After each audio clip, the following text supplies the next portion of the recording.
You might think we know everything there is to know about the Apollo program, and we certainly know a lot.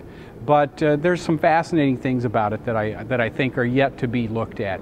There is the famous photograph that was published in virtually every newspaper after Apollo 11. That's the photograph of Buzz Aldrin standing full spacesuit and a total body shot looking at the camera. It is the model for the MTV Video Music Award today.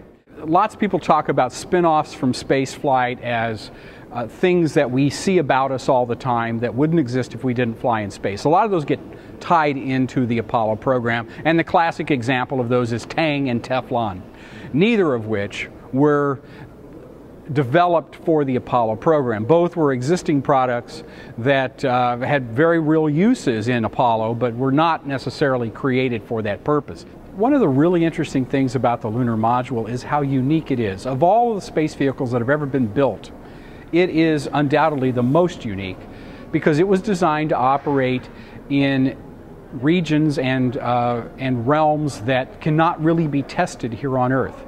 It was never to fly in any atmosphere whatsoever, so you couldn't fly it around on Earth.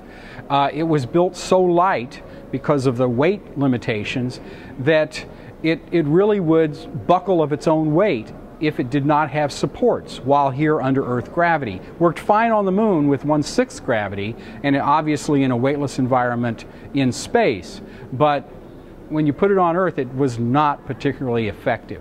This is the Apollo 11 command module, and it's the only part of a huge stack of hardware that came back from the Apollo 11 mission. Everybody, when they see these capsules for the first time, they always remark on how small they are, and they are. There's no question about that. The Mercury capsule was quite tiny. The Gemini capsule, which had 2 people in it, was only about 50% larger than Mercury. And then this thing, in comparison to what went before, was like having an SUV. It was huge. And the astronauts talked about how luxurious it was at the time. And at some level it was. They put them in seats during launch, but when they were in space, they could fold those seats back, and they had more volume. And when you're weightless, you can use every cubic inch of the interior of the spacecraft to operate in. So you didn't feel nearly as cramped as you would be if you'd been forced to sit on a seat all the way to the moon and all the way back. This is Buzz Aldrin's suit from Apollo 11.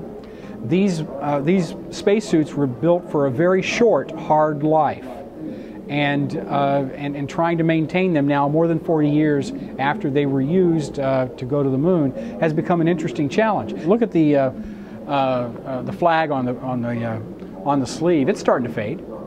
For many years we had the helmet and the gloves on, which created a microenvironment inside the suit, and they fed off of each other, and it was just horrible.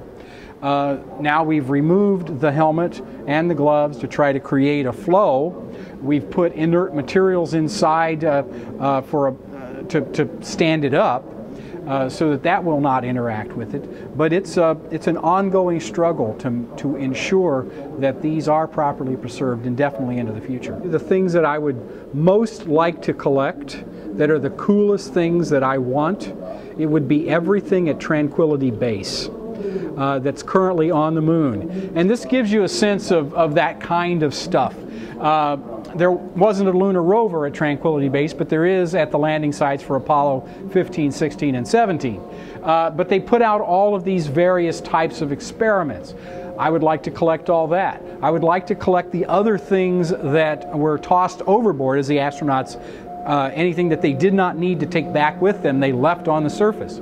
And that would be the coolest thing ever, to get that. And in fact, those should become historic sites. I've already volunteered to be the first curator on the moon to put up the ropes and stanchions around the Apollo 11 landing site for the tourists to come see.